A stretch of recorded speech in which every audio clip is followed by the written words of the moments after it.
Ayon sa Pag-asa, patuloy pa rin na umiidal ang hanging amihan o northeast monsoon at nakakaapekto sa Luzon at Visayas, habang ang trough po ng isang low pressure area na nasa labas ng ating PAR nakakaapekto ngayon sa Mindanao.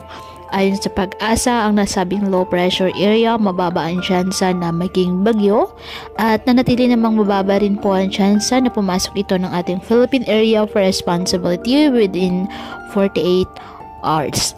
Samantala, dahil sa amihan, may gale warning pa rin ngayon na nakataas sa the northern coast of Catanduanes, the eastern coast of Albay, the northern and eastern coast of Sorsogon, Northern Samar, Eastern Samar, Dinagat Islands, Surigao del Norte, kasama na ang Siargao at Bocas Grande Islands, Surigao del Sur, Eastern Coast of Davao Oriental.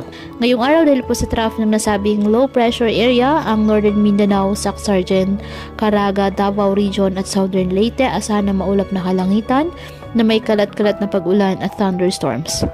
Dahil naman sa amihan, ang Bicol Region, Central Visayas at nalalabing bahagi ng Eastern Visayas, asahan na maulap na kalangitan na may mga pag-ulan.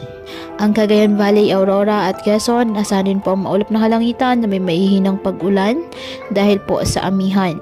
Habang sa nalalabing bahagi ng Luzon, kasama na ang Visayas at Metro Manila, bahagyang maulap hanggang sa maulap na kalangitan with isolated light rains dahil pa rin po sa amihan. At ang nalalabing bahagi ng Mindanao, apektado po ng nasabing trough ng nasabing low pressure area at ng mga localized thunderstorms.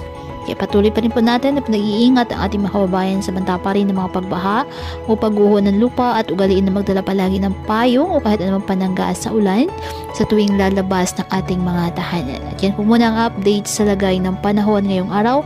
Muli patuloy po tayo na mag-ingat at palaging tandaan, God loves you. Stay safe and God bless.